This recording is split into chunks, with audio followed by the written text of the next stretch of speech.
All right, let's talk about the most important and probably the most misunderstood part of any job interview, the very beginning.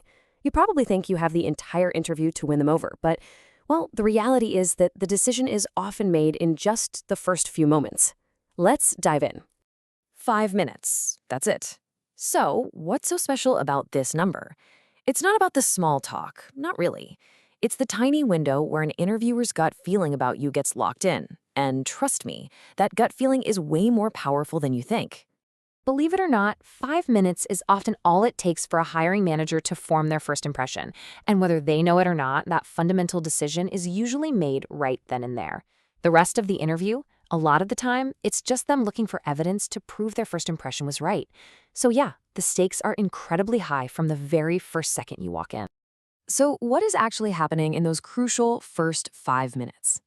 Now, you might assume they're meticulously checking your skills off a list, comparing them to your resume, but that's not really it.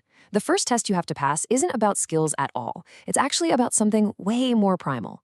Here's the secret. They're testing you for one thing, and that's risk.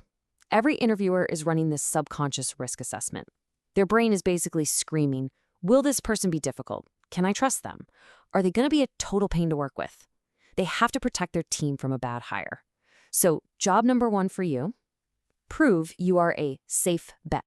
So when they ask that classic opener, so tell me about yourself, they're not just listening to your job history. What they're really listening for are the answers to two silent questions. Can I trust this person? And is this person going to be a nightmare to work with? Every single thing you say and do is being run through this filter. Are you safety or are you chaos? Okay, so if our main goal is to show we're not a risk, we first need to know what signals risk in the first place, right? And these aren't just little slip-ups. We're talking about massive red flags for an interviewer.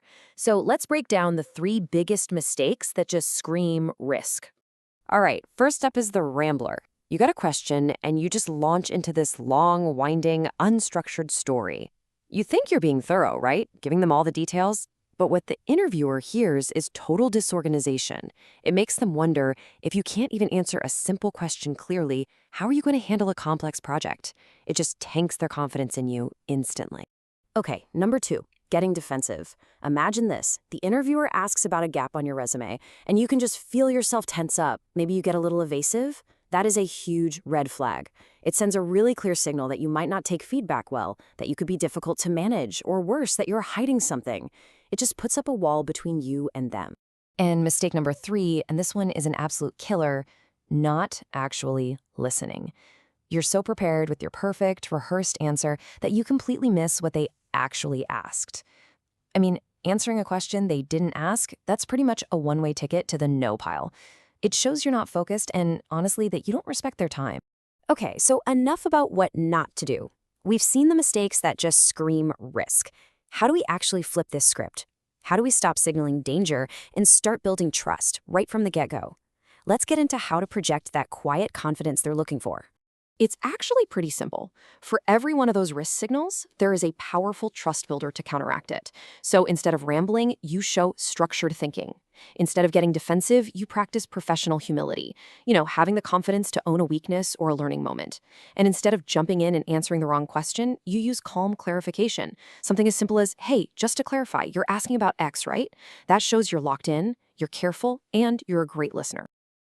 This all boils down to one powerful, super simple rule that you can carry into any interview. If you forget everything else we've talked about, please remember this one rule that completely governs those opening moments. Think about it for a second. The interviewer, they're nervous too. They are desperately hoping you're the one so they can finally stop this whole search.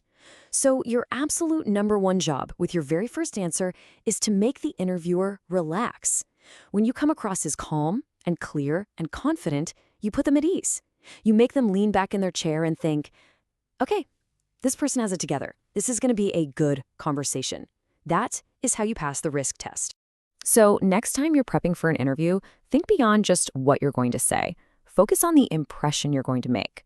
Are you going to be the candidate that makes them nervous or the one that makes them think, finally, we found them? The first minute really is everything.